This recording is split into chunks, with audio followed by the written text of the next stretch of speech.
Hello and welcome to this edition of Diaspora Central Spotlight. I am Gil Ingles, and with us today, ladies and gentlemen, in the building, it's a multidisciplinary artist, J. Lou.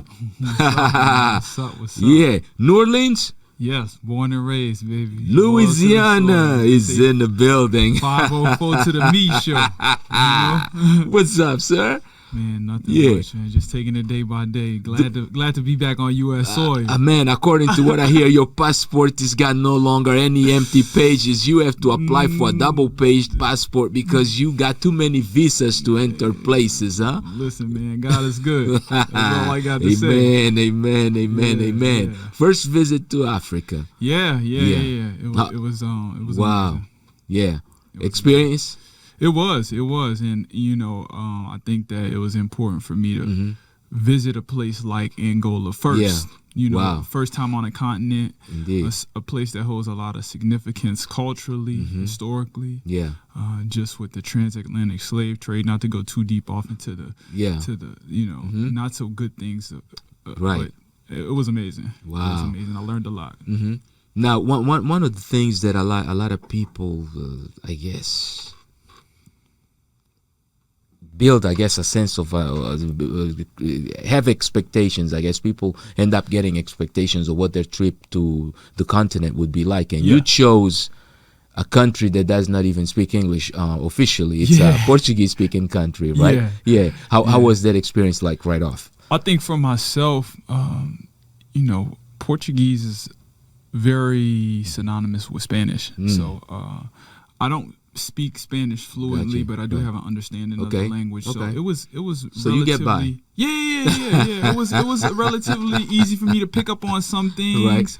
Right. But you know that Angolans also speak a Portuguese that has got a lot of slang words. Yeah. It's kind of like the equivalent of patois. Right. You know what I'm saying? Y'all have y'all like patois. Right. Yeah. It's kind of like Ebonics in a way. And that's the Portuguese that today it's like the Portuguese, I guess, listened by the majority of people, man. But that is great though. I'm glad that you enjoyed the continent. You know that I only found out after you posted something. No, actually no. Hold on. You told me that you were gonna go, but you never told me where you were going. You didn't tell me what country. And next thing you told me, yeah, man, I'm going to Africa, and I was like, okay, yeah, cool. And that was at the Uplift Festival, right? when you told me that. Yeah, that's true. Yeah, that's true. Next thing I'm seeing you posting things, and you in Angola. I'm like, dude. Pause. Wait, hold on. No, at that time, did you know that I was Angolan? I didn't. You didn't? I did not. So you only found out that I was Angolan when you started talking to me, and I was like, yo. We were on the phone, right. And you know how we get. Like, we just running it through conversation, and you were like, yeah, man, because I wanted to hook you up with my guys. Exactly. That's where I'm from. Like, yeah. Yeah. Deep. I'm deep in that place. Yeah. So it was cool though. Yeah. Nice. Man, but we having that conversation today, right? We're going from inspirations to aspirations. Yeah. And it's all about J. Lou. Of course, it's about no one just happens to become. Right? There are shoulders in which you stand on. Yeah. Right. There are sacrifices of generations prior to ours. Yeah. Right. And there are goals that are put in place by those generations that they passed on to us to ensure that we meet that mark and are able to push beyond that mark for the next generation. Yeah. Can we have that conversation? Absolutely, man. All right, absolutely. Man. And I think that you kind of got a prelude in speaking with my mother and my grandmother. Which Indeed, was a really cool experience. Yes. This weekend at Balumuka. Yeah. Turned up. Yeah, and you came in. Yeah, you came in at Balumuka Fest. You came in with the family. Yeah, right. Man. Which is a good thing because and that shows. I think that the continent already taught you one thing about going to a dance in the continent. Going to a Kizomba event, you know that it's a social thing. Yeah. Very much you can take your mother, you can take your grandma, and like in America, it's kind of really bold if you like take your mother to a club or something, right? Yeah, for sure. People may even look at you kind of funny, like, and then or take your grandma. Be like, I don't even think like here is something that makes that kind of sense. Yeah, right? That's a fact. Yeah, that's a fact. but I mean, in Africa, it's going to events like that is normal because those are social events, those are family events, and Kizomba is really the true meaning of the meaning of the word Kizomba is togetherness. Yeah, right. Yeah. It's partying or enjoying time together, and so you had. And you can tell it's very unifying too. Yeah. You had your taste of Balumuka first. Yeah. Out of the 72 hours, how many hours did you do? You know me now. Because you did 2 days, I think. Because you did 2 days. You did. You did. You came in for the dignitaries reception. I did. Right. Yeah, you did that, and then you came in the next day. What was for the business forum, and we ended up doing the capturing of content. Wow. Here we go. J. Lou today in the building. Come on, let's have that conversation. The place of birth. We're going all the way to the borough, not just the city. We already know the city and the state, right? It's Louisiana, New Orleans. Now let's go to the borough, man. Uptown native, man. Yeah. Born and raised. I was born at Turo Hospital on Britannia. Then they took me over to First Street, which is like the heart of the city. Got you. My whole life I've been told that I've grown up in Third Ward, which is kind of like Magnolia, but in all essence is really like the 10th Ward, if I'm not mistaken. But nevertheless, I'm uptown. Yeah. Uptown, born and raised, and I am maybe like 5th generation. Okay. In that borough. Wow. So like a lot of my neighbors, that are now elders in the community, grew up with my grandmother, grew up there when my great-grandparents were living there, my great-uncles and aunts. Right. And then my mom essentially grew up in that community, and when my parents got together and my mom birthed me, the first house that I actually lived in was the house that was 3 doors down from the house that I grew up in. Right. Or spent a lot of my post-Katrina life. Yeah. And so very beautiful, man. I think that, that's one of the reasons why I've enjoyed my travels to places like Haiti and Angola, because those cities are very synonymous with the culture of New Orleans. Yeah. So. Wow. So 5th generation in that city. Yeah. And man, those are deep roots. For sure. Yeah, those are deep roots. For sure. Yeah. You come from a big family? I do, on both sides. Both sides. My grandmother is one of 5 on my mom's side. Okay. My dad, actually my mother's father, he is one of 4. Okay. And then my dad, I forget how many siblings he has, but my dad is actually one of 6 or 7. Okay. And my mom is the eldest of the girls on her side, and I believe she has 6 or 7 siblings. Right. So, yes, a huge family. Huge family, Yeah. Oh no, but that's what family really. That's what family plays the biggest role, and the bigger the better, because the more options and resources you guys have. Yeah. And always based in Louisiana. So coming from a big family, of course, there are those that support you, those that ensure that you go in the right way. Yeah. So to ensure that you're not deviating from what the primary goal is, right? That's a fact. Yeah. So let's talk a little bit about your dreams as a child. Like, what did you really want to be? Man, as a kid, I was always fascinated with building stuff. Buildings. So, even as a child, I was always interested in science and mechanics. Gotcha. So for the whole of my life, knew that I would get into medicine. Oh, wow.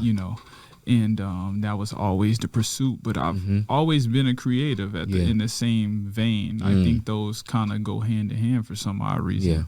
But yeah, like as a child, I would like to build model cars or like construct different things. And I think a lot of that just had to do with my upbringing in so many ways, because both of my grandfathers were were in construction. Gotcha. Right. So my mother's father was he started out as a brick mason. Okay. And my grandfather on my father's side, he he was a general contractor, so he owned a contracting business. So going visiting job sites and watching a group of guys lay a foundation, and then as the process goes, how a building is constructed. You see the a house. Final product. You see this big palace or this home. And I think that's something. I'm a process-driven guy, and I think that is the hallmark of my artistry today. And I think that I channel a lot of what I've experienced in my youth and watching a lot of those men in their fields. So really, that's the influence of that childhood in your work. Yeah, facts. Without a doubt. Yeah. Now, name of the mother and the father, you can share if you feel comfortable. Yeah. So my dad is Louis, and my mother is Kiana. Right. Yeah. Now, I did get a chance to meet your mom. Kiana. Yeah. Any siblings? Yes. Yeah. I'm the oldest of 5, actually. Okay, you're the oldest of 5. I have a set of twin sisters who are 5 years younger than I am. Got you. My mother's only child. My dad. Got you. Okay, so your mom's only. Yeah. So my parents separated, and my dad he remarried later. Okay. And then I have my 2 babies. My little sister, her name is London, and then my little brother Louis. So there you go. Yeah. So you big bro. Yeah, brother. Man. I'm the. They looking at you as the man. I'm the chief, man. The example. Yeah. I try to be at least. No, I mean, and you have to be, right. It's our responsibility. Yeah. Right. Yeah. I mean, as men, the only responsibility really that God gives us is to care for those that care for us. Yeah. Right. Yeah. For sure. To ensure that they good and that they go in the right way, because we all depend on each other. Yeah. Right. What you're setting up today, once you achieve that age, then they reciprocating right back to you what they have gotten. Right, it's just the cycle of life. I hope.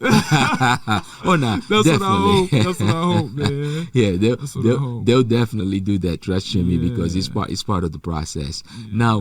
Now, so as a kid, were you even like? I mean, of course, you mentioned medicine, but in artistry, and we're just trying to look at school as a kid. Did you have anyone either try to direct you into a specific path that they thought that maybe that's what you were trying to go into, let's say maybe being an artist, or maybe just going into sciences? It's interesting that you asked that, because I was involved in a lot. I mean, as many people know, I had a sports background, so I played sports. I was a multi-sport athlete growing up. And my father was an athlete as well, so I come from a family of athletes, actually. My mother was an athlete as well. My older cousin, who played a major role in me just growing up and being a ball player. But that was the focus for a long time. It's just like playing ball, getting to the next level, and maybe exploring the option of a professional career. But I did a lot of after school programming or enrichment style programming surrounded by the arts and STEM. So that interest never died at any point in time, regardless of what was going on with the ball. But when I got into middle school, I did have a teacher who, she was my English teacher, but she also encouraged us to do a lot of artistic activities, so to speak. So a lot of what we would learn literary wise, or if we did some sort of like project around various writing styles, she would try to incorporate some elements of artistry, right, and allowing us to have some free creative reign. Then, we would have things like kaleidoscope in elementary school where kids would just submit some artwork of their own. And I would always like enter things. Sometimes I would get awarded. I actually won an art contest when I was in middle school. Oh wow! Back at home in New Orleans, it was the Bayou Boogaloo Fest. So I submitted a piece. Terrence Osborne, he's someone who is like probably my biggest influence. Terrence Osborne would be the equivalent of, like, at that time when I was a young kid, like the biggest like local musician or local rap star. Right. Like when I was a little kid, maybe like 6th grade, 5th grade, he was like the big dog artist back at home. So I remember the piece that I submitted was literally it was a replica, or my best rendition of a Terrence Osborne painting at the time, because I just loved the variety of colors he used and a certain nature and character that he created in his works, and still stands to this day. So man, I tried my best rendition of my Terrence Osborne and ended up winning the art contest. So that's pretty much my track record. Like the ball. So that was the beginning. That was the beginning of probably you acknowledging a bit of greatness in your artistry. That was the first painting that I created. Oh wow! I had done a lot of things artistically, maybe with like markers, colored pencils, or even shading, but that was the first painting that I had ever done. First original. Yeah. Do you still have it? I don't. So funny enough, I won that competition and they kept my artwork. Okay. And the only reason I knew that I won is because one of my classmates was like, "Hey Jordan, I got this T-shirt for you." Yeah. And all of the winners they printed their artwork onto a shirt, and she gave me a shirt, and I really appreciated that, Gabriella. So that's the only reason I knew. Wow. But years later, there were these signs that were put up around mid-city in New Orleans, and I don't think anybody knows this. Nobody knows this, but that sign is like a deconstructed version of your original painting. Yeah. Oh wow, interesting. Yeah, it's like the heart of mid-city. Yeah. That's like a deconstructed version of my artwork. So it is in there somewhere. Someone probably has it, right? Yeah, for sure. And you can probably find it maybe through the school or the. I definitely need to tap in with them, because I would love that bad. Because at least for an NFT, right? literally. Yeah. Now, so. What elementary school did you go to? I started off at Hines, and then when I got to 5th grade, that is when, at the start of 5th grade, that's when Hurricane Katrina happened. So definitely a Katrina baby. Shout out to E. Buckles for the movie. But I'm a Katrina baby. So after when the hurricane hit, I moved to Tennessee briefly. Okay. For maybe about a 9-month stint, and went back. And I finished my elementary middle school at St. Anthony of Padua. Got it. Yeah. Now, you spoke about one lady teacher that influenced you. Yeah. What was her name? Miss Duet. Miss Duet. And this was at St. Anthony of Padua. There you go. And it's always important to shout out those teachers, because they spend the most time with us when we're little. They basically are the makers and breakers of who we become, right? And I mean, everyone knows that it starts at home and it ends at home. For sure. But that additional influence from teachers can really make the difference between a good and a great child. I believe that. Yeah, indeed. But so you go to that elementary school, then middle school. What school did you go to? I stayed at St. Anthony for middle school as well. Until I transitioned into high school. And so high school, where did you go? I went to Brother Martin High School, man. Legion Fields, Crusaders, man. Crimson and Gold. Yeah. A lot of people, listen, a lot of people are going to be hella tight when they hear that. I love that school, though, man. I've spent some of my greatest years there. Had some most fun times. Right. I went to school with some of my, best friends. Lifelong friends now, almost 15 years, 20 years into friendship. It's looking back, that was a great time. There you go. During my time at Brother Martin, I actually had a teacher, art teacher. His name was Mr. Joyner. Really, really cool, short guy. He used to drive a Subaru, and, he was just kind of had this real feng shui zen nature about himself, but every time we would work on stuff. And keep in mind, throughout my time post middle school, when I did transition into going to Brother Martin, I would maybe sketch stuff here and there when I have creative ideas, right? But it was nothing that I put a lot of time into the ball, so it was it was just second. The art was just second nature. And, I think maybe junior year I ended up taking art, and Mr. Joyner was just like, you should really take this art serious. Right. And at this particular point in my life now, I reflect back on that. I'm like, man, he's right. I wish I would have actually. He saw some potential there. Yeah, he did. And he would always tell me that he was very vocal, and our class was a lot of, it was the class that a lot of the athletes, we all took it together. Right. So you was just in there joking all around. That stuff. Yeah. Yeah, everybody. So it's kind of hard to really focus in there. I got some of my close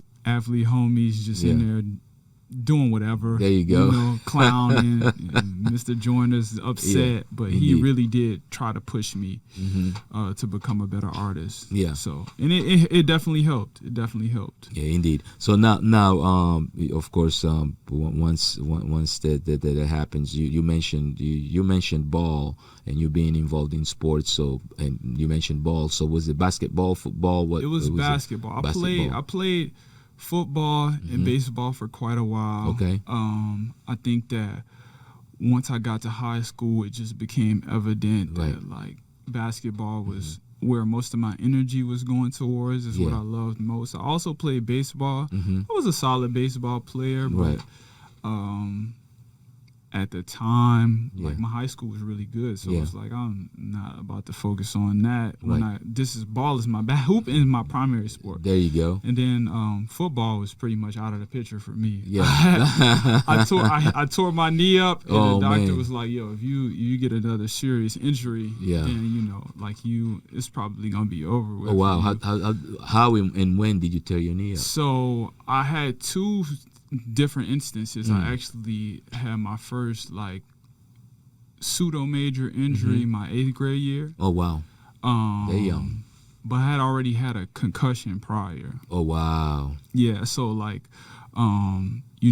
played for Goretti Park, which is in New Orleans. It's one of the more historic. It's us. We typically have a lot of guys that have gone on to play professional football. So is that a community league or? So it is. So Nord is the Pop Warner of New Orleans. Okay. And a lot of man, some of the greatest football players are Nord alum, to say the least. I look at somebody like Rod Team, or I look at somebody like Leonard Fournette. I mean, I look at guys like Tyrann Matthews and Trey. I mean, just the list goes on. The Dosh brothers, Lorenzo and Lee, and I mean, it's guys that I'm blanking on right now that I can't even think. But I played with a lot of guys that went on to play professional ball. Got you. So, that was a phenomenal experience. Okay. So, once I like I said, I got a concussion. Shout out to Leonard, because Leonard gave me a concussion. He's the person that really made me rethink like football. I'm like, I'm better at hoop. I'm not doing that no more. Yeah. So I just transitioned into hooping full time, and when I got to Brother Martin, at the time we were one of the best basketball programs in the state, right? Along with a few others, but it was just a no-brainer. I was focused on that, and, right? You know, I was fortunate enough to be a part of a really good team. There you go. And we had a lot of success. Indeed. While I was there. Yeah. You know, and I'm just blessed and fortunate to have my name on the wall, so my kids could know, like, you know, so. Well, Daddy, maybe he was pretty good, you know. Yeah, and that's what happens, right? It's building legacy. It's building legacy, and a lot of times people don't realize that really, as you're going through it, you're really building something. That's a fact. Indeed. Yeah. So now, as you actually let's go into a quick break, and then when we come back, let's go ahead and talk about that transition into arts and the process of college and everything else, and when the transition from arts happens and all that. Can we do that? Yeah, for sure. So let's go into this brief break and take a look at some content by J-Lu. And if you just joined us, you're now tuned into Diaspora Central Spotlight. And my guest today is J-Lu. Yes, the artist, the multidisciplinary artist. Yeah, and hopefully soon, maybe surgeon. Is that what medicine would be? Yeah, so I'm thinking PM&R. Oh, like PM&R. Physical medicine rehab. There you go. Getting into sports medicine, right? That is not off the table. There you go, not off the table, and you heard it right. And you can do both. This is America; anything is possible. Yeah, literally. Yeah, literally. That's the beauty of it. If you dream it, it can happen. Yeah, for sure. Indeed. So let's go into this quick break, and we'll be right back.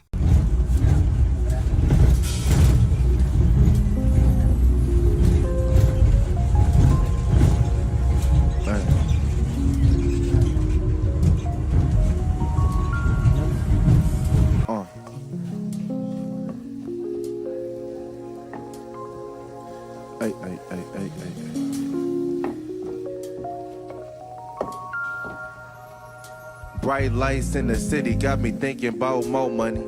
OG told me it's no money like whole money. Flight out of state, 20K is like show money. Meet me face to face, we can talk, then you can go for me. I don't hold grudges, I go hard and then I shit on them. What's up, nigga? Remember when you used to call me lil homie? Knock some fresh game and you tried to backdoor a nigga through all the bullshit. I still love you, I love a lot of things, but the game the most. Took me out the streets to G4s and bows. I've been doing this, I don't brag or boast. Nigga, 2015, I was having the most. Now I was trying to get my little one everything I didn't have.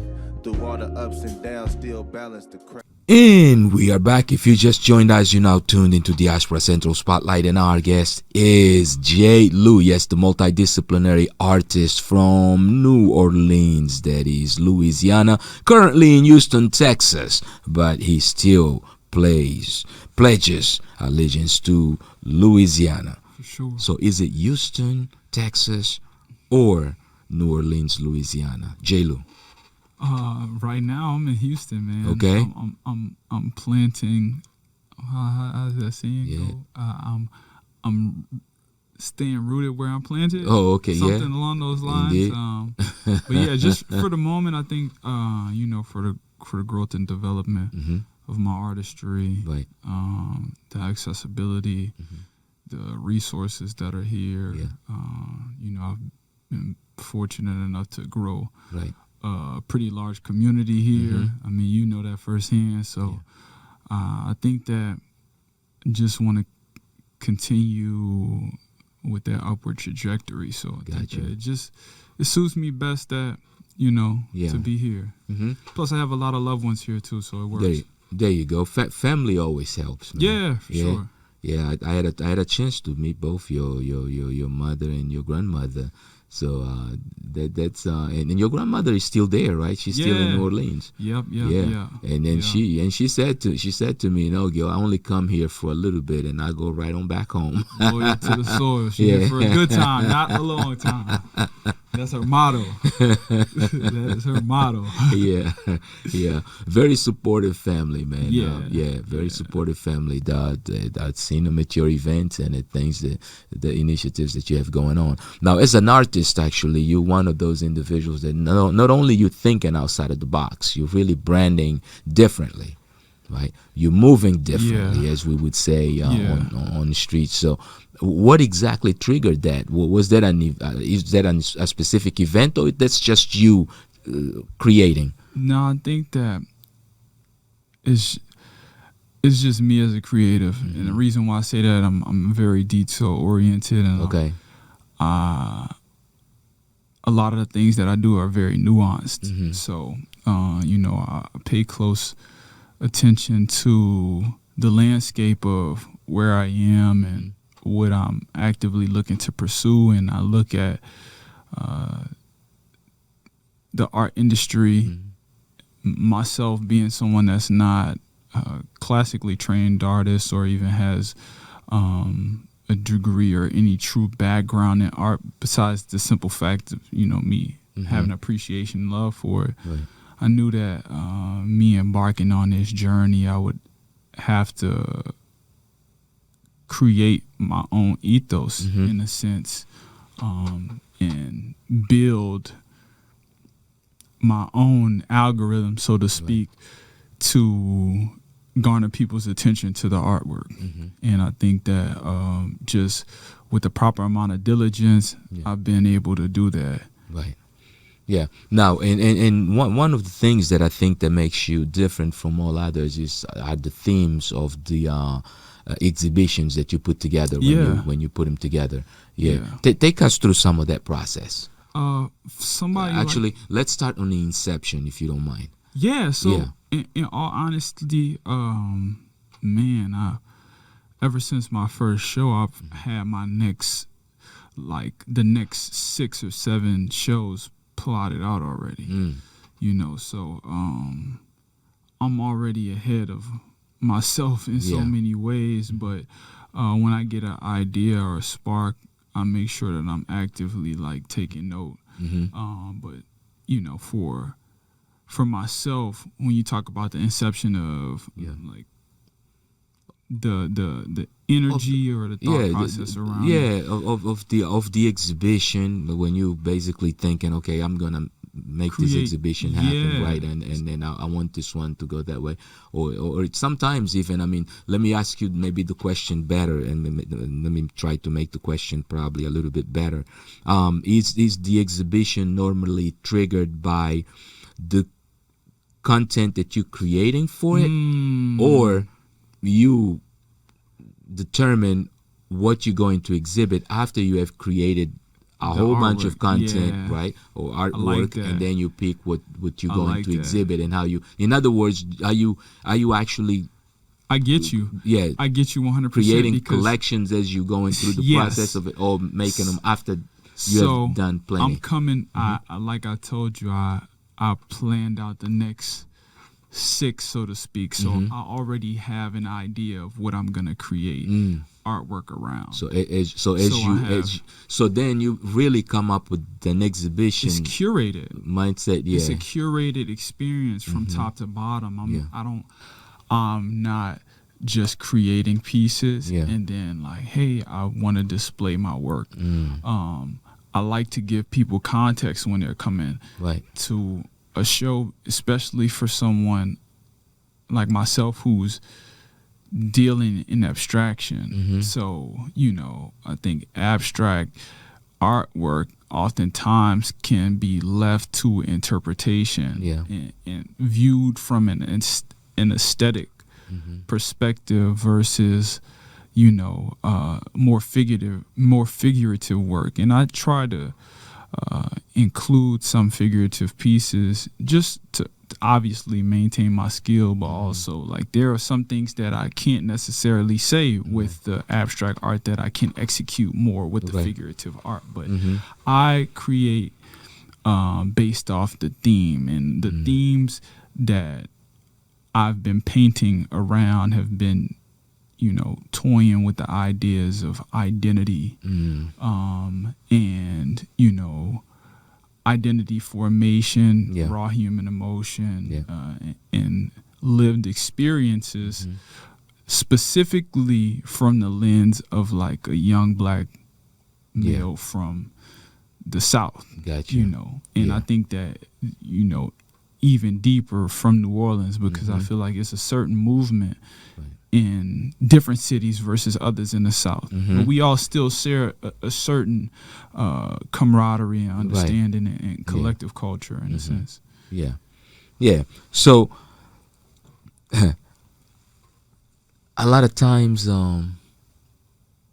people say that, oh man, as an artist you just gotta sit and do something. But your process, actually, you already foresee what you creating, because it's already a part of a bigger because it's a piece. spiritual, and when you say that, it just makes me, it just correlates with my spirituality. Gotcha.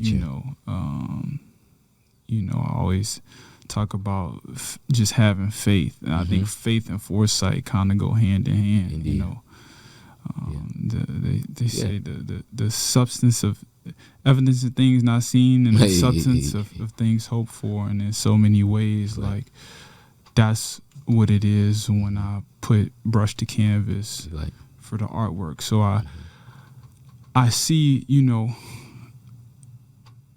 in a sense, I'm a visionary. I don't really I don't like to put that label on myself, but that I mean, that's what it is. Yeah. I see things before they come to fruition. I have the ability to create stuff that's not there. There you go. You know, oftentimes people ask me like, "What is going through your mind when you create?" And it's just like, painting for me is honestly a spiritual experience. Yeah. You know, so it's hard to articulate in words a lot of times. There you go. You know, I just tell a story, and you know, the pieces add context to it. Right.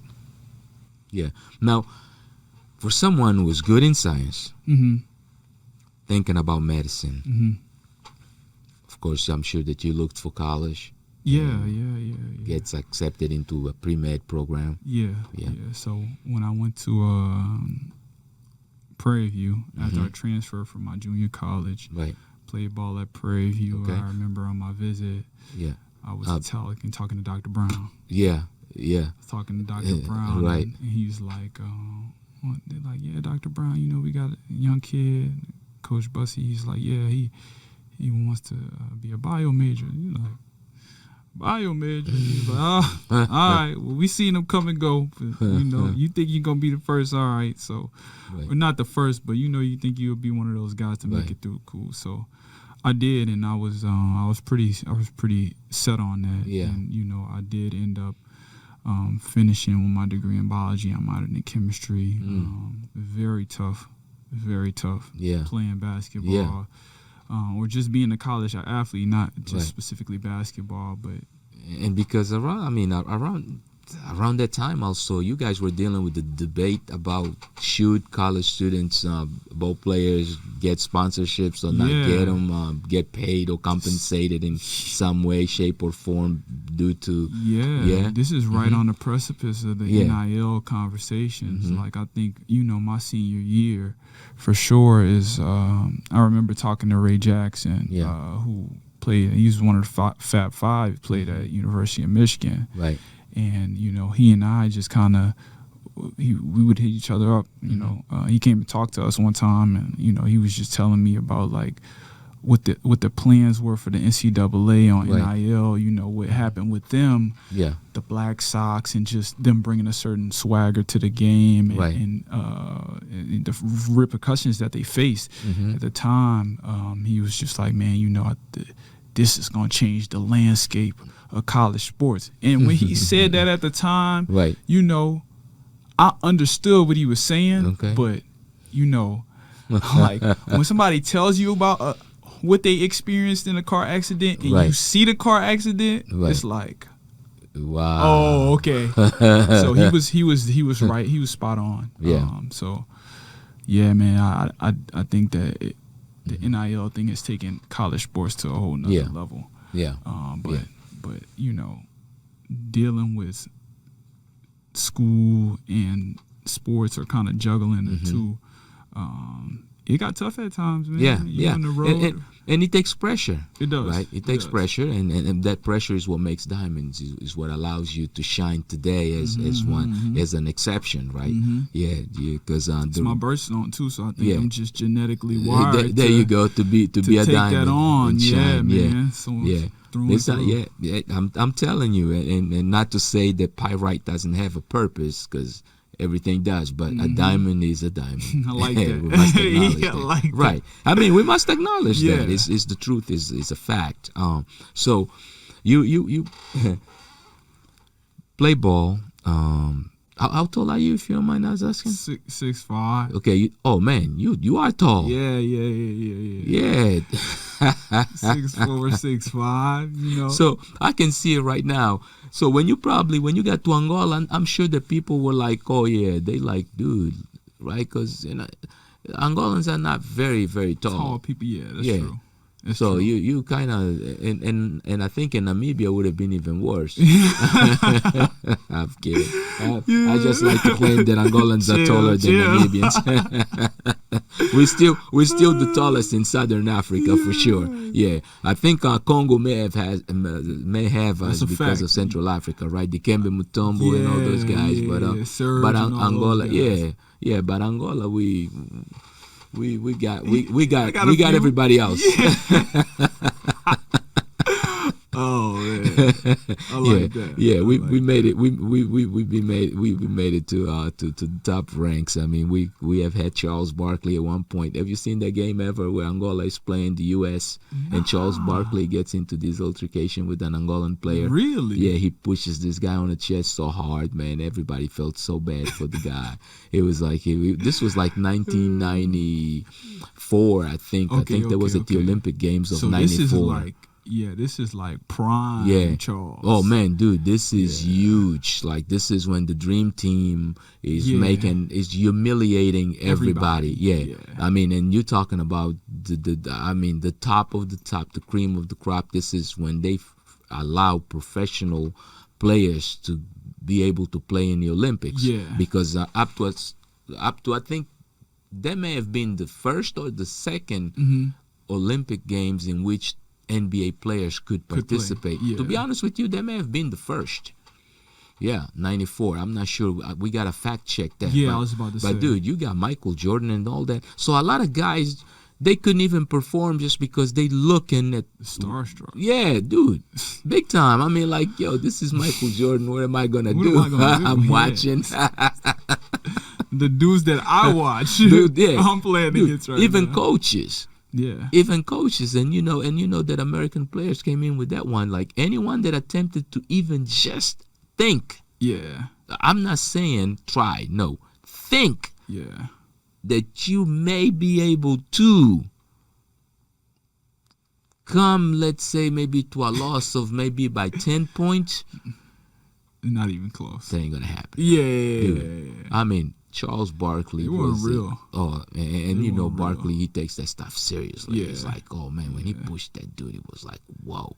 It was like, whoa. It was like dude. a wave. Man, it was not good, man. It's like, you gotta see that thing. I mean, it was like everybody felt bad about it, man. Even America felt like we wanted to win the game as Americans, but not that way. Yeah. Right? And me, I was like entirely split, and probably in a better non-biased position, because as an American, I would love to win. As an Angolan, it would have been a win for me also. Fact. So yeah. So anyway, but man, going into that moment when that shift happens from, okay, I'm not doing medicine anymore, art is my thing. Yeah. First of all, you went to college and you did complete the degree. Yeah. Got my degree in pre-med. Yeah, so I got my degree in biology and minor in chemistry. So mom, pops, grandma, the whole family, they already trying to figure out whether they just gonna call you Dr. J. Lou or Dr. something. Yeah. Right? Yeah. and you gotta come home, or you at home, and you gotta say, that's not really what I'm. Yeah. How was that conversation? Let's actually start with mom. How did mom take it? She was supportive, but she was also at the same time like, you put a lot of leg work in to getting to where you are now. Right. Because at the time, like, you had to keep in mind I was enrolled at in a graduate program. Wow. Like a biomedical graduate program at OSU. Yeah. I did the first semester. This is right when like COVID hit, and I'm like, this is terrible. I couldn't do it. So, and I was at that point in time. I was like, I'm gonna invest in myself. So I was paying out of pocket. Myself. Oh, and for college. Yeah. For the program at OSU. Yeah. I was so like, maybe small scholarships here and there, but I'm like specifically once I graduated from Prairie View. Yeah. I'm like, when I go to OSU for this grad school program, I'm like, I'm going to invest in myself. Right. And I got past the first semester. COVID struck, so everything goes online. So I'm like, this is tough. Yeah. It was tough, and I was working full time at the time, so I was like, this is not my style of learning. It's not efficient. So I transitioned into the biotech space for a good while, and that's when I told my mom, like when I transitioned into biotech, I was like, I'm about to give this artistry a try. I'm about to get back to creating, because I had taken MCAT again, and I literally missed the score that I needed to get admitted into the program that I was trying to get into by like 1 point. Wow. I was shook. By 1 point. Yeah. So, at that point in time, I retested, and then my score dropped, and I was like, "This is a signal." Yeah. Not that I need to quit, but this is a signal from God. I need to redirect my efforts. Yeah. And I did. And at the time, I was fasting a lot. Yeah. You know what I'm saying? I needed not just so much I needed clarity, but it was Lent season. So when I told my mom, she was just like, "You gonna start creating again?" Like, okay, cool. Yeah. Like, okay. Yeah. Like that's always been in you. So I did. And when I told my dad, he was like,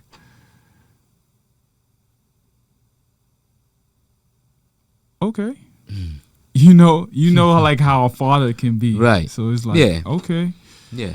And I think that it was not until like my dad would come here and visit, and he would see the progress of the artwork, and he would just be like,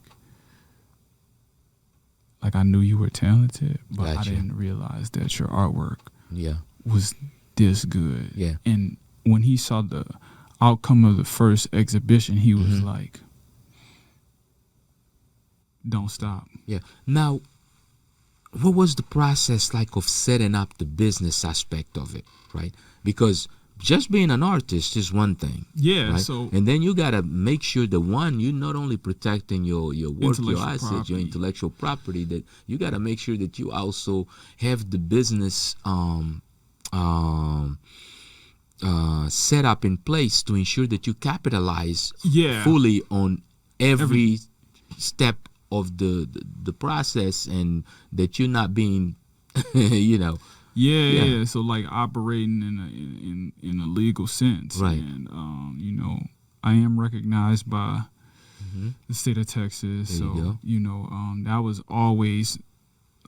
was first priority. Like before I do anything, I think at the time, before I even put like a brush to canvas for real, like I've always been a very entrepreneurial, or just had an understanding of entrepreneurship just from, like I talked to you about my grandfathers. Right. So, and even my great uncle, my grandmother's older brother. So like, entrepreneurship was just always in my spirit. Yeah. So I knew that was first priority. Mm-hmm.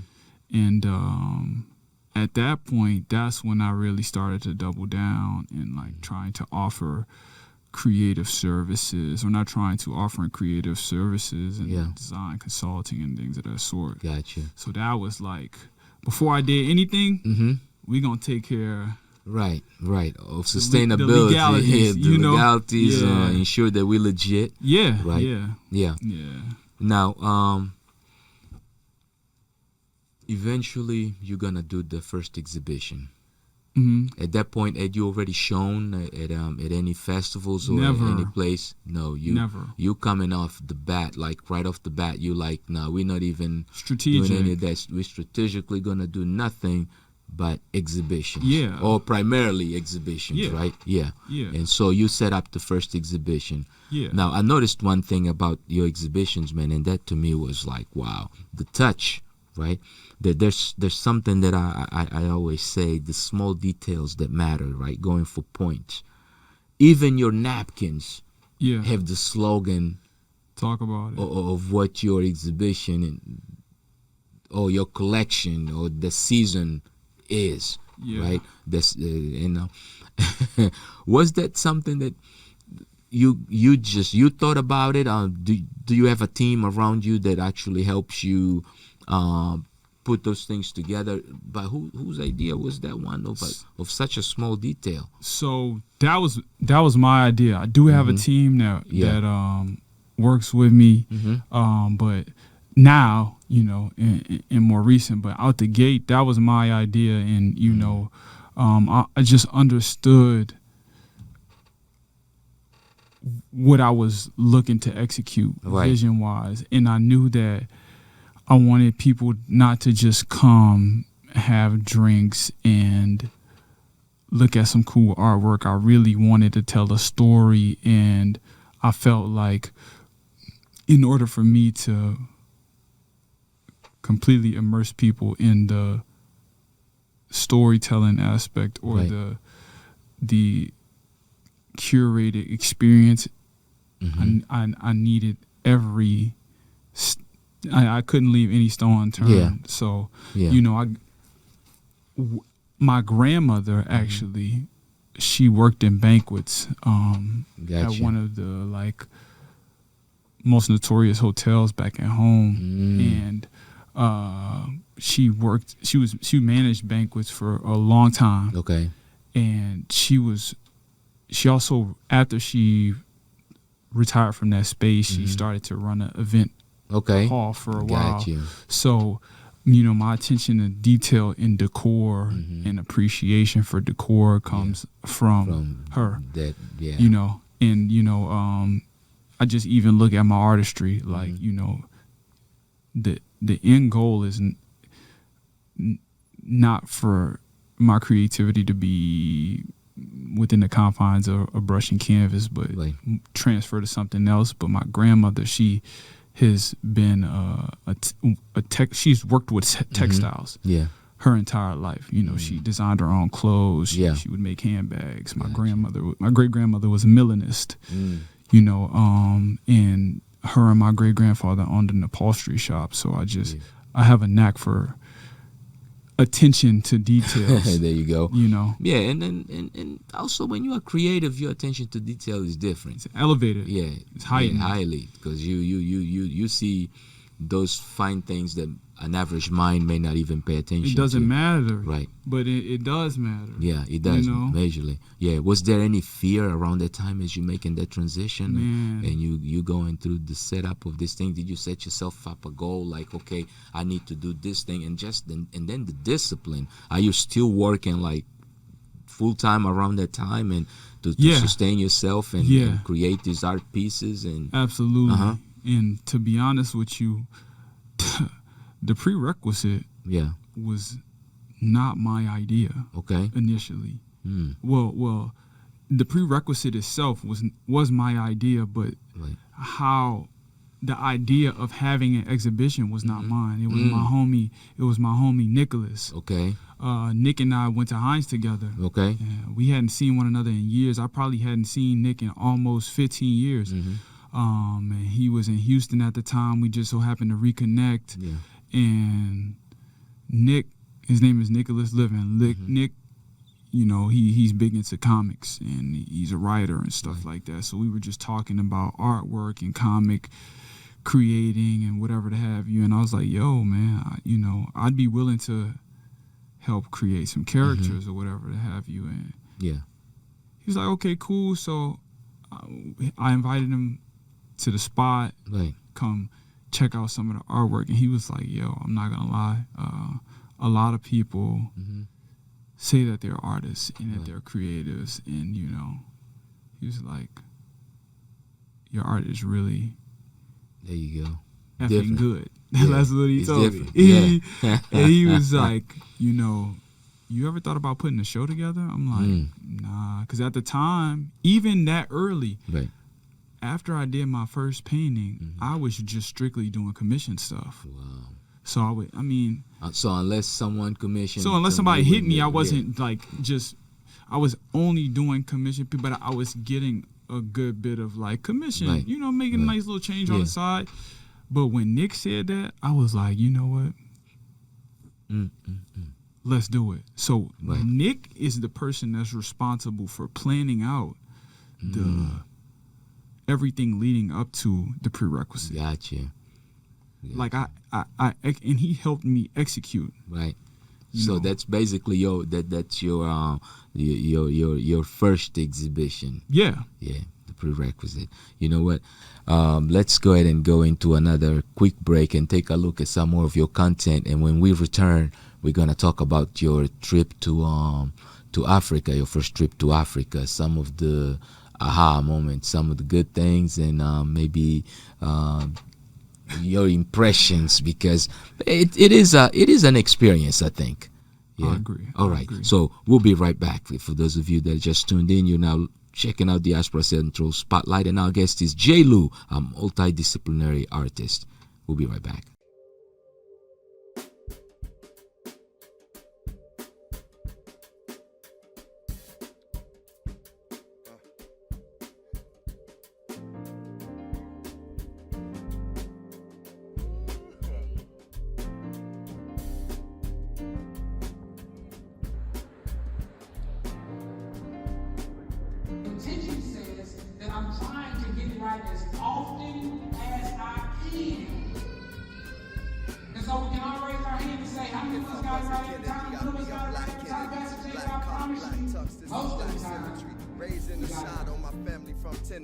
I remember me, Reem Dilla, we was in the D. Riding through the city with the top down.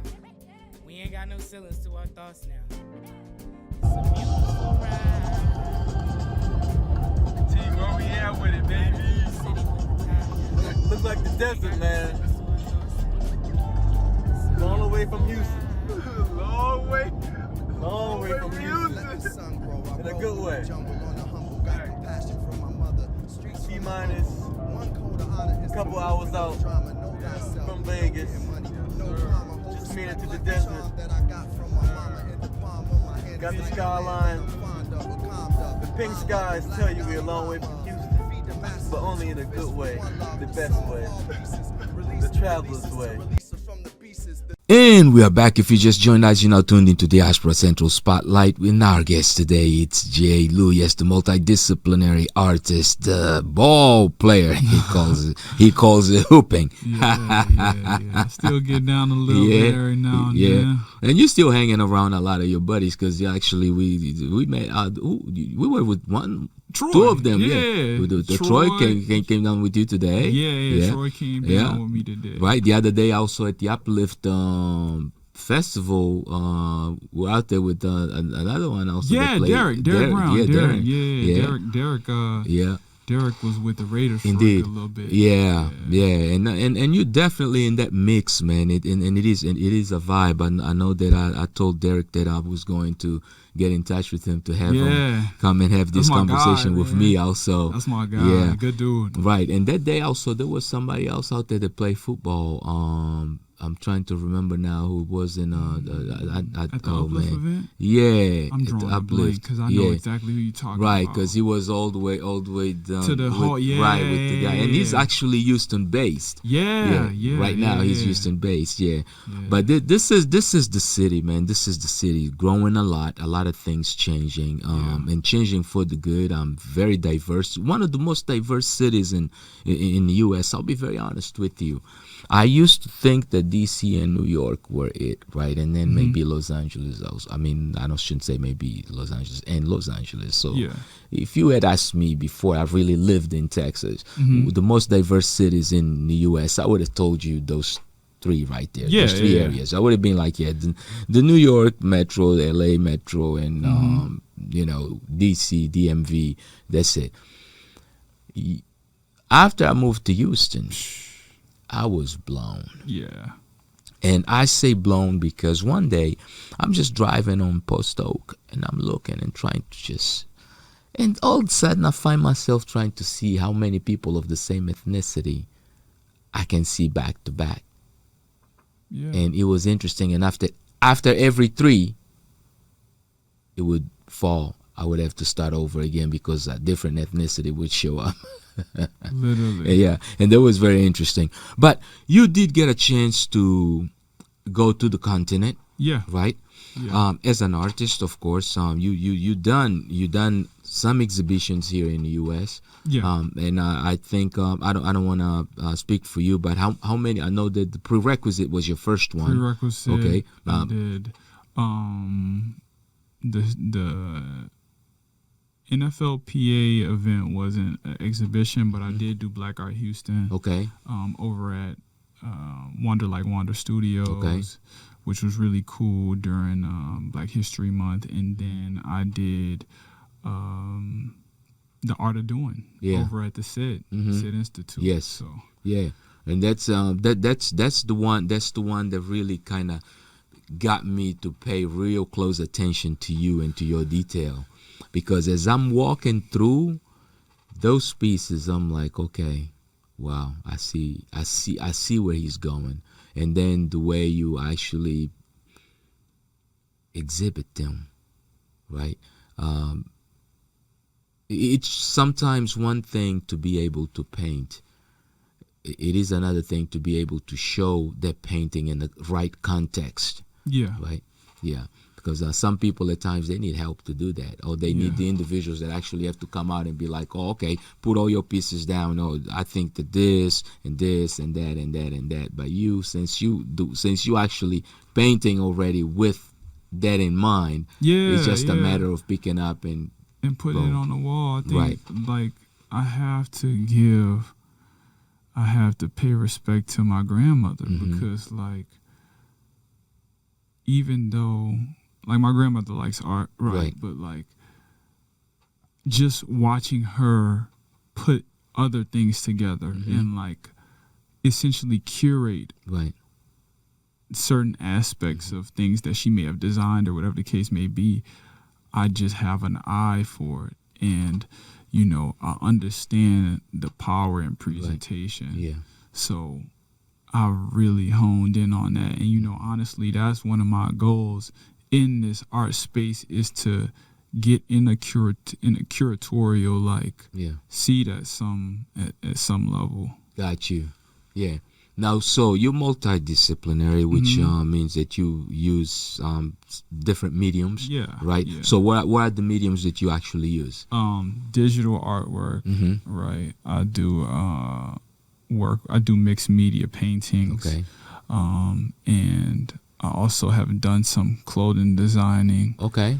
And I eventually want to start working with textiles, like incorporating textiles into my artwork. Yeah. And I've played with sculpting a little bit. I haven't displayed any of that work yet, but I've played with the sculpting. Yeah. So who were some of your influences when you were little? Artistically? Yeah. I would say, for sure, like I said, Terrence Osborne, Brian Donnelly, without a doubt. Yeah.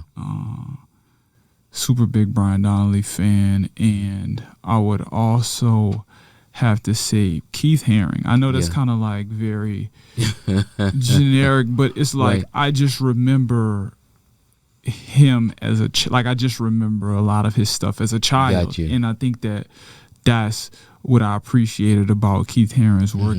It's childlike nature to it, and you know, I've actually one of my guys, he collected a piece of my work, and you know, he showed it to his daughter, and he sent me a video. Wow, of her reaction as she opened up the painting, and I was like, that's the same feeling I had when I saw the Terrence Osborne, the Brian Donnelly, the Keith Haring, you know, and yeah, man. So that was exciting. So those are kind of like the three big dogs. Indeed. I think it's kind of like evolved as I've gotten a little bit older. Yeah, and of course, then on your exhibitions, Grandma also becomes your influence on that. Yeah, for sure. And now, between Mom and Pops, when it comes to their approach to you, which one was the disciplinarian and which one was the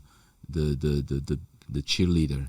Or were both of them just big cheerleaders of you, and none of them kind of... Listen, they both shared that role of disciplinarian. They both played that role of disciplinarian. But you're not on the generation of whoopings anymore. Man, they already had a lot of rules and regulations when you were little, right? I don't subscribe to that school of thought that you just talked about, because I think I might have, if that generation doesn't exist, I was one of the last ones. You know, but you know, I definitely at this age appreciate it, because it gave me an understanding of like repercussions and, you know, decision making, and what every action has a opposite. Indeed, it's a reaction. Equal reaction. So both of my parents, but I think that like both of my parents were also champion me in a lot of ways. My mom is just, she was the one who was always just put me in the artistic space. My dad's an athlete. He's not much of an artist. Right. So he appreciates the art, but like she was the one, like, you know, I'll enroll you in this enrichment program, and you know, put you in this arts program and arts and drama and this sort of thing. So so she fostered that for me. And my mom's also, you know, she doesn't talk about it. I don't even think she recognizes it, but she's an artist as well. She can paint very well. Gotcha. Yeah. Now, Africa. Yeah. As a kid, when was your first introduction even into Africa? Like just coming up in your life. When is the first time that you realized that, oh, okay, so there's Africa, and I'm sort of like African, something of descent, right? Yeah, I've always had that understanding. My parents are like, especially my grandmother. I mean, I keep referencing her, but she's someone who has always been actively engaged in like civic activities. So like, I was, even if she didn't directly speak to me about anything, like she would have me around older women or men that may have been involved with the Black Panther Party, or involved with a voter mobilization type of deal. So like, I've always just been, and then I think between both of my parents being affiliated with Greek organizations, they share that same. Both of your parents pledged. Okay. What did your dad pledge? My dad is a member of Omega Psi Phi Fraternity Incorporated, as am I. You are Delta. Excuse me, you are an Omega also. I'm sorry. I was thinking I was gonna say now don't tell me that mom is a Delta. No, she's not. Mom is not a Delta. Okay, she's actually an AKA. Okay. She's an AKA. Yeah. Wow. Yep. Yeah, I guess Omegas normally they tend to marry what, AKs or deltas? I'm gonna be real with you. Yeah. The bros don't necessarily. Doesn't make a difference. Yeah. No. It's really. But I will say this. But the majority a lot of of bros have married AKAs or deltas.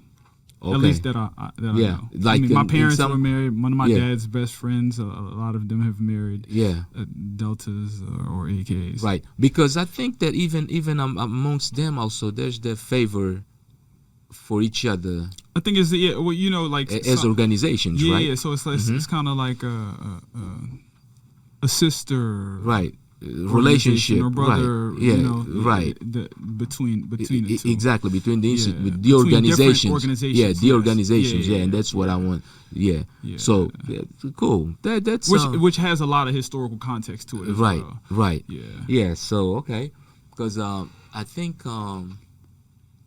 I know I think 2 or 3 Omega Psi Pi's, and they all married to deltas, right? And that's why I was like, that's common. Yeah, I was like very. I was like, I just thought that maybe that's the way, So those are what we consider our sorors. Got you right, and that's why I thought that. That's right. Yeah. Indeed, yeah. All right, so you decided to pledge. Yeah. That was a no-brainer for me. It was like it wasn't another option. It wasn't. And honestly, most people don't understand. It had nothing to do with my dad.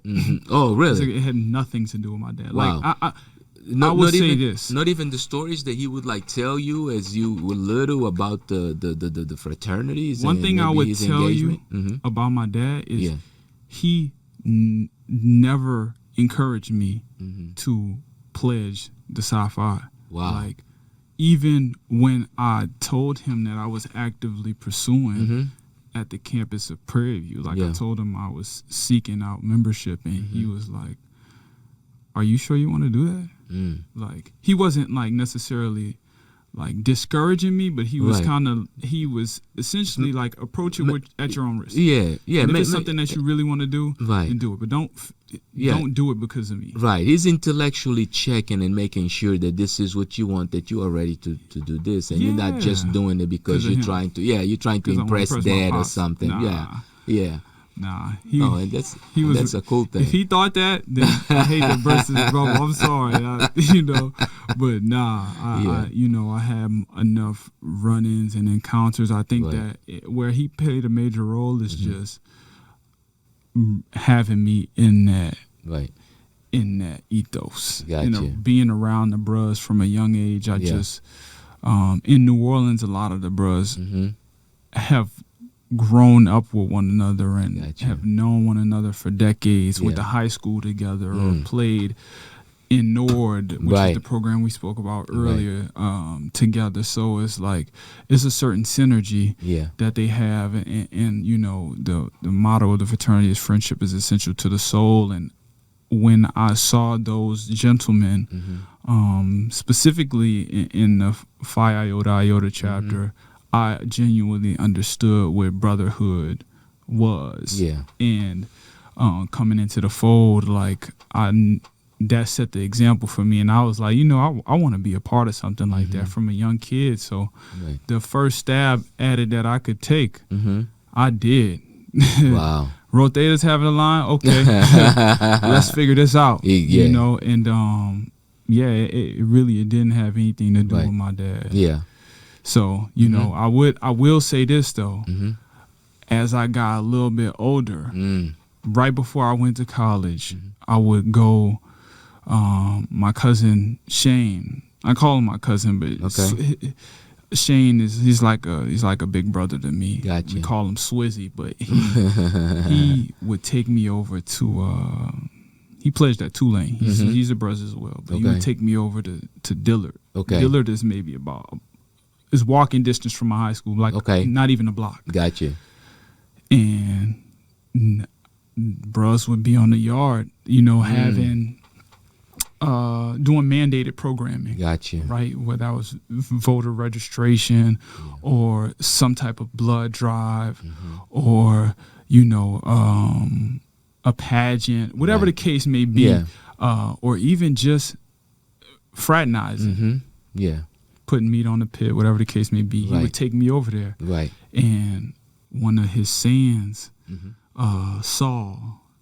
Saul Fall, he's actually Right. he's from the continent. Okay. He's from the Gambia. Okay. Gambia. But he was just like this electric dude. He was the big man on campus. He Yeah. was fly guy. I'm not saying this to big him up, but you got to understand, Right. Saul's maybe about 10 years older Right. than I am. Right. So he's like in his prime when I'm in high school. He's Yeah. he's the man. So I'm like, You're looking up to him. I'm looking up to him. I'm Yeah. like, I could.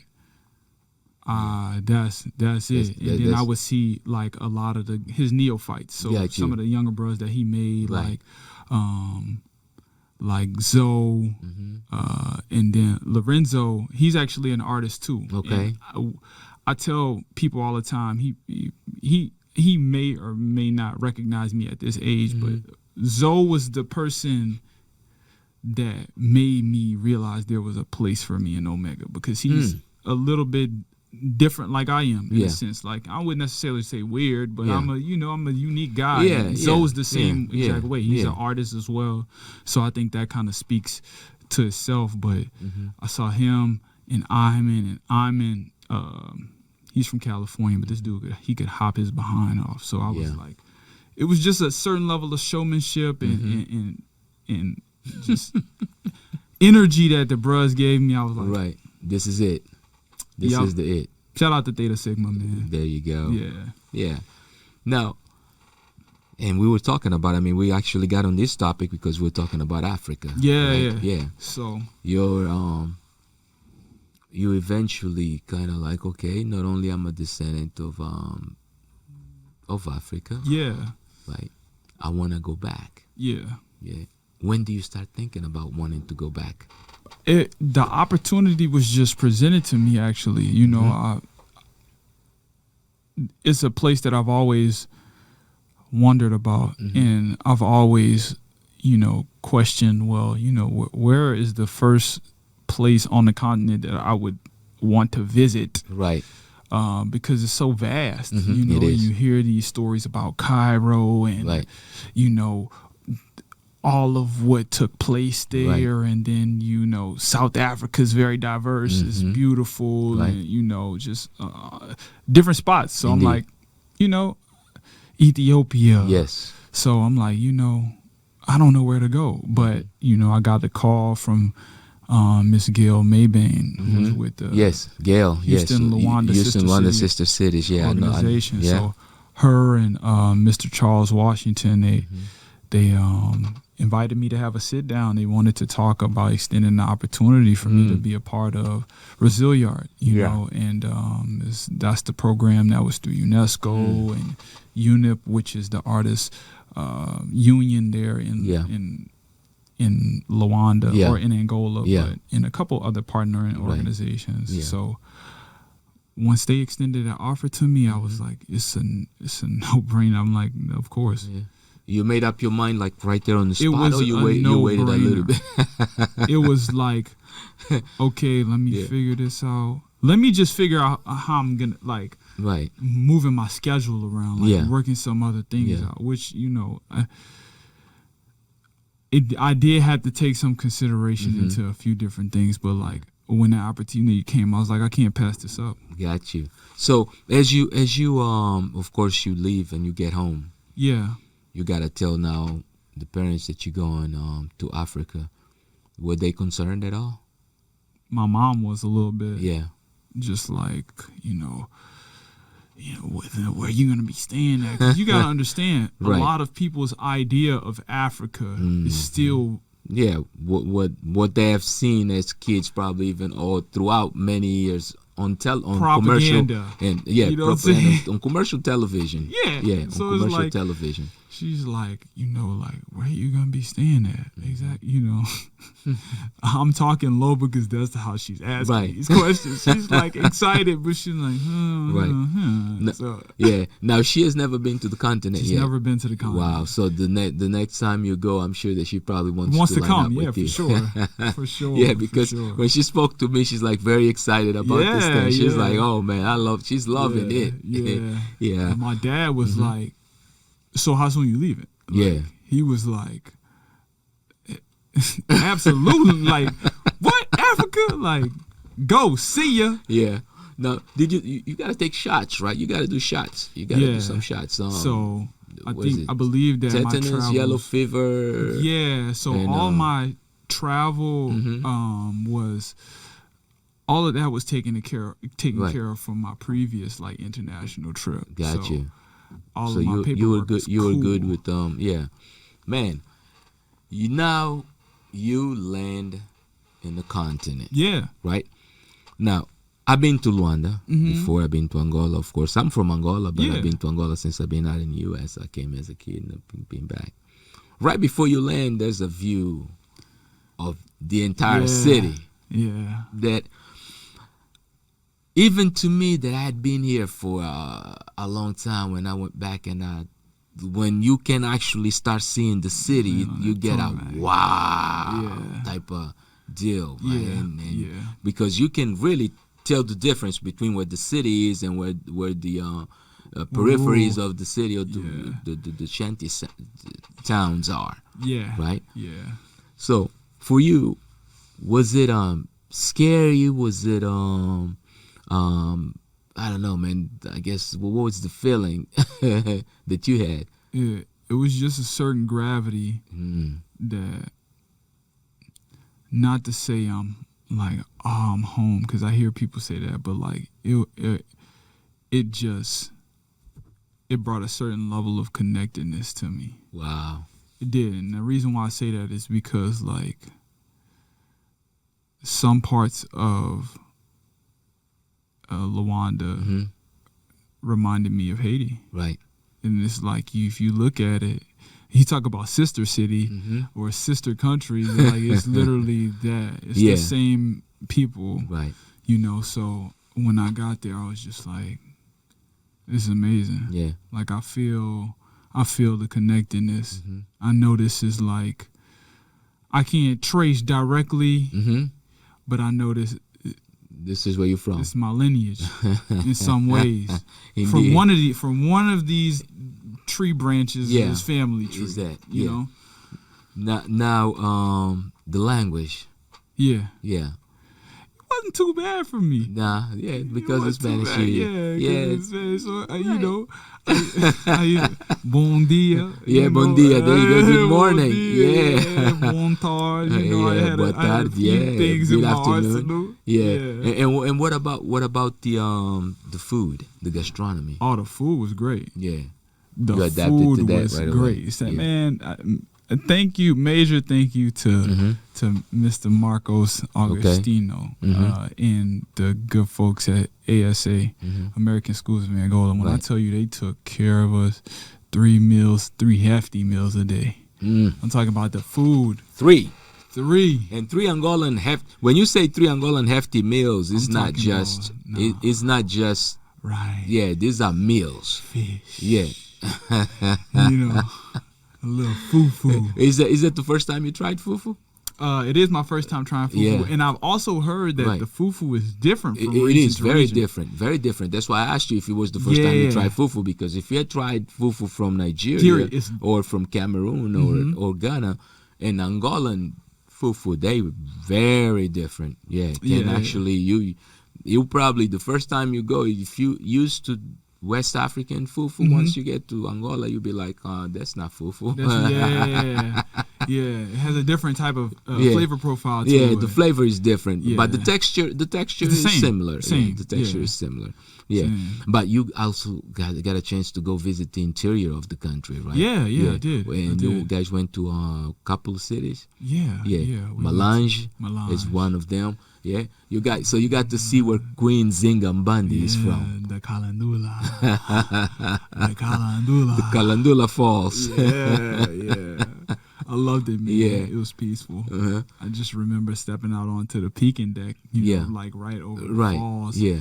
And I've never been to Niagara Falls, so this is my first time going to natural falls. I'm like, man, this is amazing. It's so serene. I'm super into just being in nature and you know, trees, forestry, water. So that was beautiful. And then you know, after we get through taking pictures on the peaking deck, I'm thinking we about to hop back in the van and roll. They're like, all right, guys, we about to go down. So I'm looking down. I'm like, oh, okay. Yeah. I'm like, wait, hold up. So we hike about a half a mile back, go down for about 45 minutes. I was so tired, but once you finally get to the basin of the fall and you just... No, you not just hear the water, you can actually touch it and feel it. Yeah. You know? Yeah. It's a different... So if you had to live in Africa, I take it that right now you probably would say Angola would be your country. Downtown Luanda, I'm coming. I love downtown Luanda, man. Or like Luanda Beach. Yeah, they need to get you a passport. Yeah, right. Facts. Yeah, because you also went to a couple of resorts, right? Not too far from the city, right? Yeah, I did. You went to Cabaledo. Yeah, that's a nice relaxing area. It is, right? And Cabaledo reminds me a lot of like Southern California. Yeah, and then I also know that aside from Cabaledo, you also went to Musulu. Yeah, the island. So that was where our art studio was. Well, see, when I was a kid, Musulu was the place that we went on the weekends. Yeah. On Catch the weekends. that boat over there. Right. Yeah, man. Dude, this is pretty interesting, man. Yeah. Any experiences that you want to share with the audience from Angola that you were like, okay, if in case you planning to go to Angola, here's one of the two things. Some of the wisdom that you may have gained from some of your experiences. Man, I met two wonderful artists during my time there. Yeah. I think that Mr. Alvaro, I think his last name is Marcialo. Yeah. And Albino. Okay. And, tapping in, that really got me to understand the value in tapping in with elders. Got you. Guys that have been in the game 30, 40 years. Right. Or 20, 30 years, and to specifically Mr. Alvaro, who has had immense success globally, right? He told me that he didn't even start painting until he was 40. So like, wow. I think that was cool. And the reason why I say that is because the caveat to that is like, his exhibition was in Agostinho Neto's memorial. I would encourage you, if you're visiting Luanda, it's a bunch of fun things to do, right? But I would definitely encourage you to touch home plate. Like, I feel like that's a place that people should try to go, because that marks the history of Angola. Indeed. As the Angola is an independent, independent state. Yes, a liberated place, and I love his story. Yeah, very educated man. Right, he is the architect of that, and believe it or not, he is actually also the individual responsible for starting the pushback on South African apartheid from taking over Namibia, and eventually for freeing South Africa also, because Angola was part of the frontline states that helped defend their region, from South Africa's apartheid. See, I never knew that. Yes. But that makes a lot of sense. Indeed. Because I wondered while I was there, I'm like, this dude, I mean, like, he was the first president, but they herald him as like Superman. Right. No, because he is. Because rightfully so. And believe it or not, during those times, remember that the Western world is not too welcoming to these new independent states, because Europe has already painted an image of what this state should be. Absolutely. Or how they should be treated, right? Yeah. Exactly. So, and America is one, I would say, I mean, it's always been in Africa, especially with the oil industry, but it's really, in a way, one of the later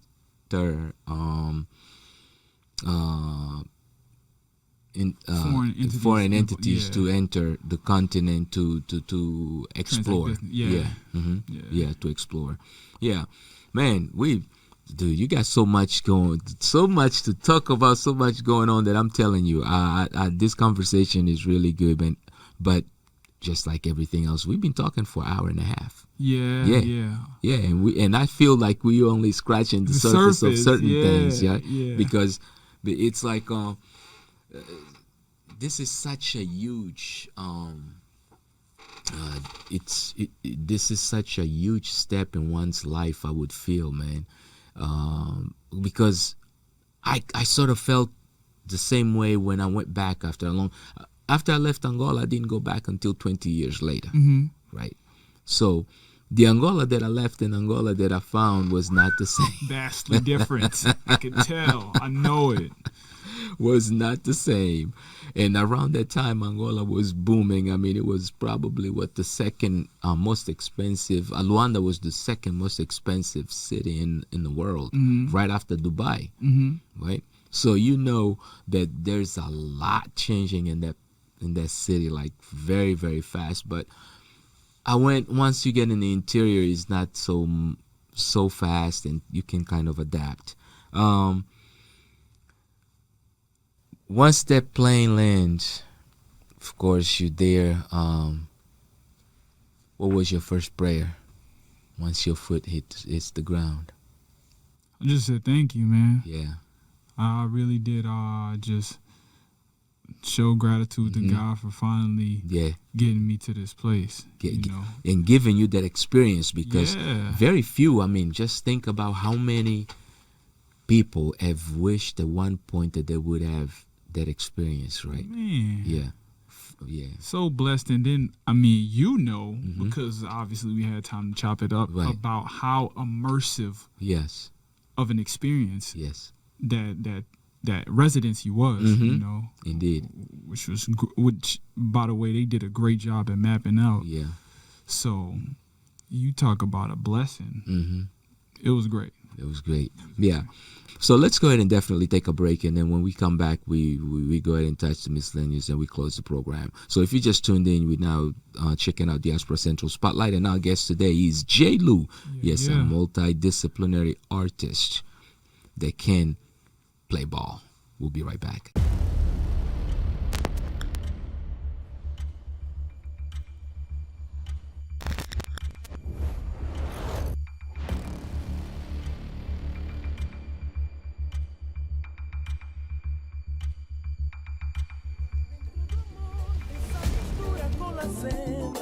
Quem vai entrar na roda? Sei que eu não sei viver. Joga charme no ar, feito sereia daqui a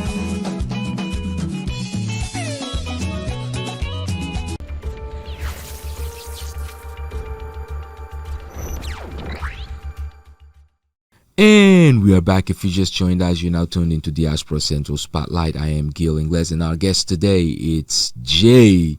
Lou. What's up, man? Back from the continent. Yeah, boy. No more visa pages available on this man's passport. Chill. You need a new book, huh? Just a few. Just a few. Yeah. If you had to set foot in the continent again, which country would you want to visit? Man, shout out to my brother Olumide, man. I have to go to Nigeria. I got Niger. So now I know that especially for you, I mean, who's been in Houston for quite a while in the South. I mean, you in America, the Nigerian presence is strong and can't be denied. Was it your dream, I guess, or did you ever envision yourself visiting any other country first other than Nigeria? Yeah. And the reason why I said I would visit Nigeria first is simply because, to be honest with you, my first encounter, like firsthand with the African, like culture was when I moved to Texas, because we don't necessarily have a huge African population in New Orleans. It's pretty diverse. It's diverse, but we don't have a huge African population. So when I moved to that I know of, but when I moved to Houston, you know, this is like this is Houston, Nigeria. Right. So Yeah. a lot of my buddies from college, Mhm. Olumide, Right. who I talked about, Yeah. you know, they really showed me a lot of love Yeah. and respect, and I just love the camaraderie that they had There with you one go. another. So I was like, you know, that's a Yeah. place I just to go and kick it with my boy. That's one place I want to go. But Yeah. you know, to be honest with you, Ethiopia is somewhere I've always wanted to go. Okay. Yeah, I've been there. Eritrea. I've been there. Those are like Yeah. two places that I've always Wanted to go to. visit. Yeah. No, which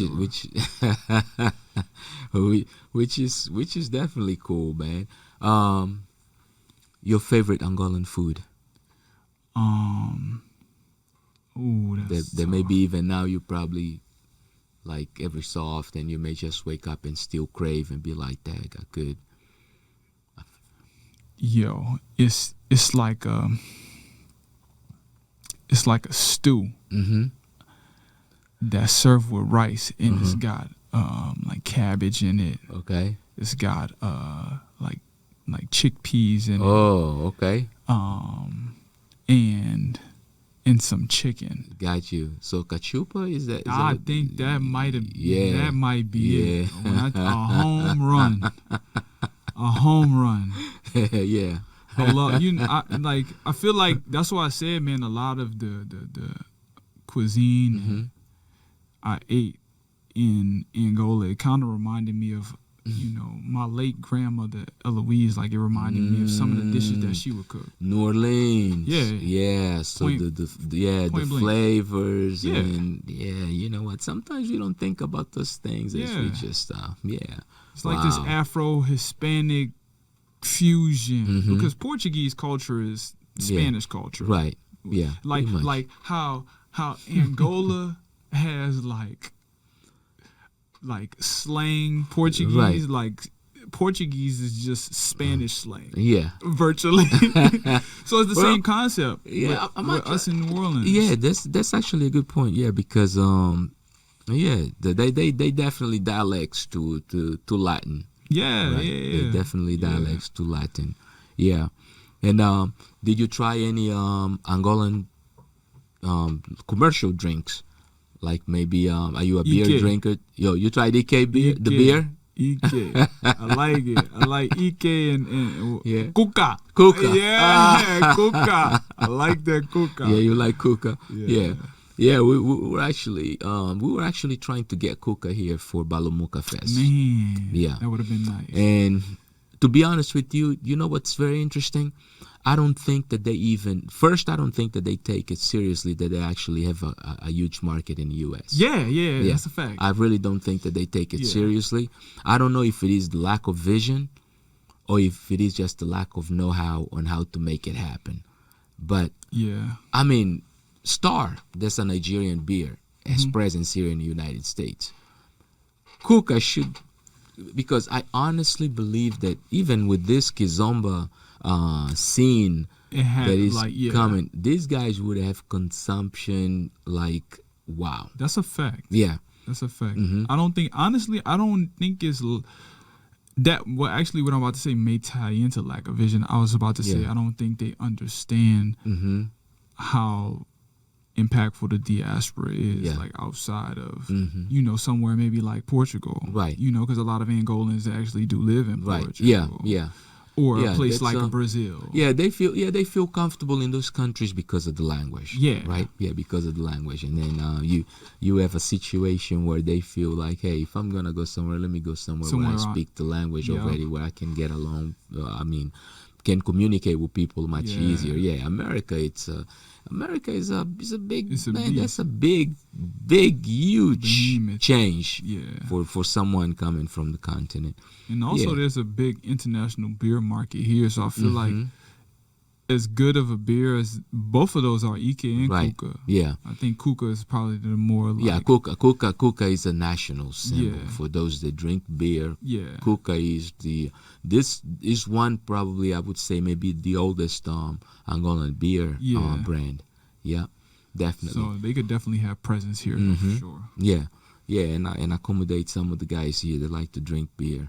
Right. For sure. Yeah. Now, any shout outs that you would like to give? Yeah, for sure, man. My parents. Yeah.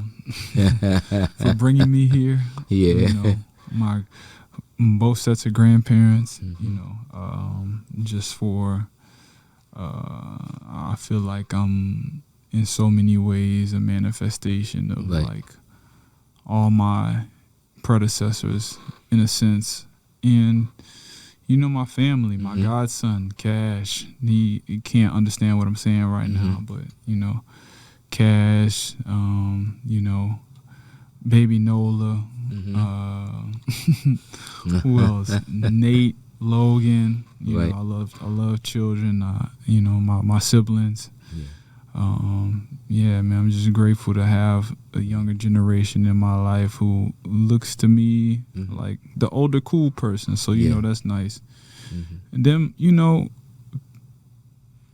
my people who have been behind me, like 100% artistically. I look at somebody like JC, who's Nola's father. Yeah. A friend of mine for over 15 years, who's supported me heavily in the artistry. Yeah.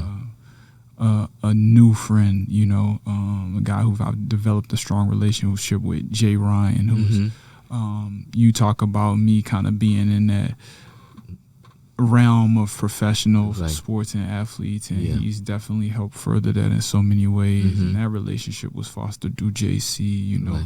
Troy, who's been a major supporter of the artwork, who was here earlier. He even came in today. He came in today. He had to slide to go take care of some business. So Troy, you know, Moon, Shelby, Fee, all those guys, man, have really stepped in. Of course, I cannot forget Brandon. Yeah.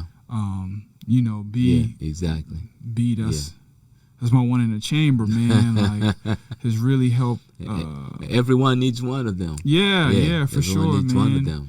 He was actually supposed to be here today too, but you know, duty calls. Yeah, so. No, it's and sometimes it's cool. Sometimes it's really cool to also be able to trust the people that you work with, to, you know, for them to go and be like, yeah, it's gonna work out all right, man. I think you got it. You got everything you need. I can facilitate maybe for let me go handle something else in the meantime. And B is one of those people. Also, Amanda, my older cousin, she's like that too. And you know, we've collaborated on some things. Yeah. And, you know, she does a lot of work in the space of like experiential marketing. So. And you know, this next little run I'm about to go on is definitely going to be a culmination of, you know, my artistry and vision, but the execution of people like Brandon and Amanda helping me with a lot of the legwork. Got you. You know, I understand that, like, I could go alone, but I can only get so much done with two hands. When I'm really trying to build out J. Lou as not only an artist, but like these visionary concepts. Right. So to have the help of those two people, man, I feel unstoppable. You know, for real. Yeah, definitely a good thing, man. J. Lou, thank you for visiting us, man. Thank you for being here. It's home for you. We really treat Diaspora Central as your home. Any plans of doing anything in the city soon?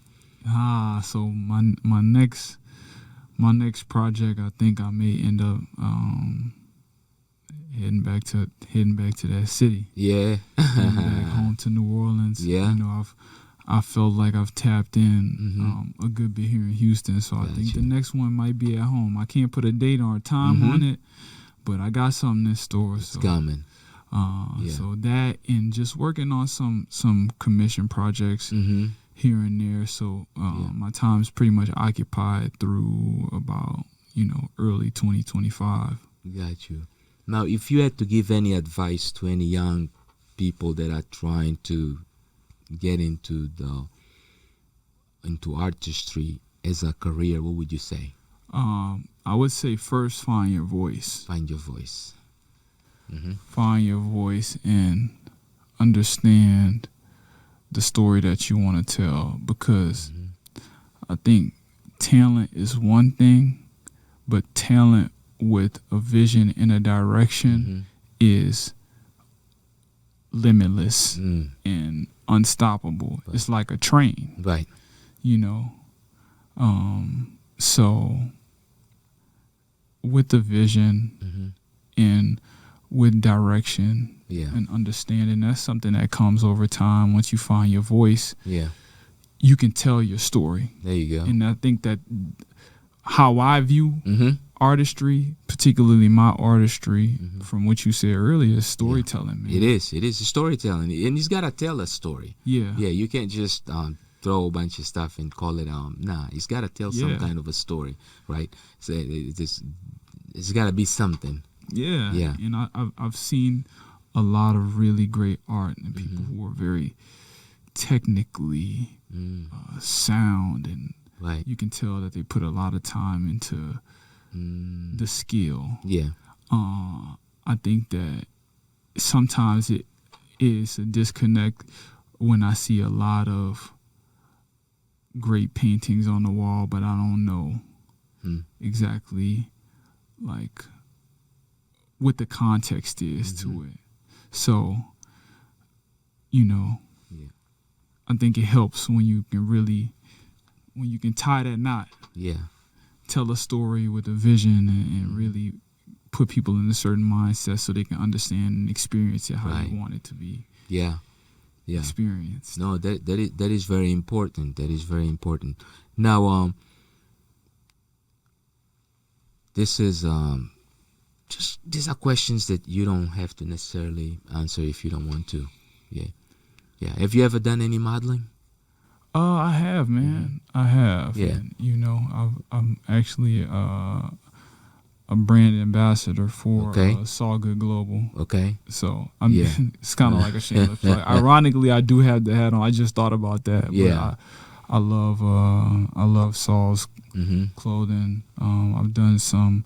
Actually, as a child, that was one of the things I did, like commercials and modeling. I was with the agency Carpe Diem in New Orleans, in Metairie for a while, and so that's something that'll always be a part of me. I feel like it's not going nowhere. Right, got you. And man, this is pretty much it for this time, man, and hopefully you'll be back after you're done with the New Orleans exhibition. Yeah, we can talk about that. We can, for sure. Yeah, but by then we'll probably have new stories to tell, right? I do wanna. It's so funny because I really want to attend your next exhibition just because I want to hear more stories because I know that as you creating content, some of that content will reflect your latest trip. Yeah, and where you been. Definitely. And to be honest with you, the way in which that trip inspired the new artwork is not actually reflective of just Angola itself, but more so reflective of the ideas of identity. And that's kind of a hallmark that I talk about. Got it. Some of my work where I actually explore identity formation. So got it. The parallels between New Orleans and Angola and all of these Eastern American coastal countries. So I got something up my sleeve. There you go. Yeah, that is basically it. So we got great advice for people trying to go into artistry, and we got a bit of promising news also that he's definitely not off the table yet. The fact that he may at some point even go back into medical school. Yeah. Because is it your passion though? You think? That was my passion. That was your passion. Medicine is my passion. Medicine is your passion. You know, artistry is my gift. Yeah. It's inherent. Now, something else, and that is kind of new in the continent, NBA, basketball, right? You are previous ball player. While there, did you pick up a game either on the street or anywhere else with I shot a few buckets. Okay. I didn't get to. I wanted to. Me and my boy Bach talked about it. Yeah. Because right off the bay, downtown, exactly. they got some courts. Yeah. So As we you're were going like, to man, the we're going to come out here and hoop with them. Yeah, that's what people normally hang out and they play, Yeah. right? And do. That's a little gymnastics scene over and all there. that. Yes, it is. It is. Yeah. That's where. I mean, it's the capital city, and that thing is a place that anyone that is trying to go to the island, right, to Ilha, passes it. So yeah. Interesting enough, the last time I went to Angola, I stayed in the Ilha, right at the end of the Ilha, across from the Diamang's hospital or so health center. That's near. Is that near Rosalinda? Rosalinda compound? By the docks? Right, yeah. Yeah. I know exactly what you're talking about. Indeed. Yeah, man. The clothing. Did you bring any pieces? Rocks. Did you bring any? Did you pick up like one rock? And when I say rocks, I better not think people gonna think I'm talking. No, I knew exactly what you're talking about. Did you like when you went to the Quedas of Calandula, to the Calandula Falls? Did you bring yourself a little? I took some stones. Yeah, stones. And from the waterfall, and I also took some shells back from. There you go. Yeah. Good, man. I'm glad that you enjoyed it, and like I said, I was really excited when I saw that you were in Angola. I was like, man, this dude, and you didn't know, but here right around that time, also I get the news that hey, you may be going on right in the thing. So I'm like, oh, I'm gonna be right there when this dude is there. This thing is, but I'm glad that it did not work out that way. I'm telling you, my man, there would have been no good. Cause oh man, we would have been a real bad influence in you. Cause my boys. Party, and you got to experience a bit of that now with Balumuka. I did. Yeah, that's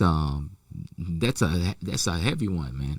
Man, I didn't realize that, like, they party like. I was talking to Marcos. He was like, "Yeah, people here don't go out till 2:00 in the morning." I'm like, I told him, I said, "This is like Vegas." Yeah, man. He was like, "Yeah."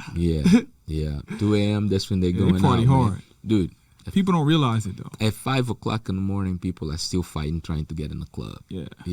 And then they vibe. They really vibe. It's a vibrant culture, man. It's something. Angola, it's Angola. I mean, I'm serious. Angola is Angola. It's like you don't. You can't. Man, no. Angola is Angola. You gotta. It's fun. It's really a lot of fun. It's a space that requires a lot of discipline too. You gotta be disciplined to be able to accomplish in there because, dude, just too many things happening, good things sometimes, and you can get distracted very easily. So, J-Lu, we appreciate having you in, man. Thank you. Yeah. And for those of you in our audience also that took time out of your busy schedules to listen to this, to check out this program, we appreciate you.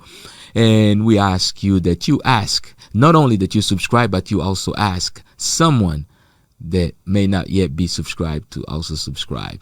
As J-Lu's one of those individuals that I would say one of those few. I want to find a word to describe you futuristically as an artist, and I may have to do my homework for that, and hopefully I eventually get it. But one thing is for sure, he's definitely trusted in the artistic community. After all, I mean, he did have the endorsement of Charles Washington, which is someone that in the city does a lot. And Houston Luanda Sister Cities did make that happen through a program of exchange that exists between Angola and the United States to ensure that both cultures interact, right? Yeah. So don't. And I'm talking to the audience. Don't feel like you don't have a possibility to go to Africa. No, you do have one, and there are plenty out there. There are trips being organized. So if it was ever your dream to visit the continent, go ahead and make that happen because it will give you an experience of a lifetime. So until next time, peace.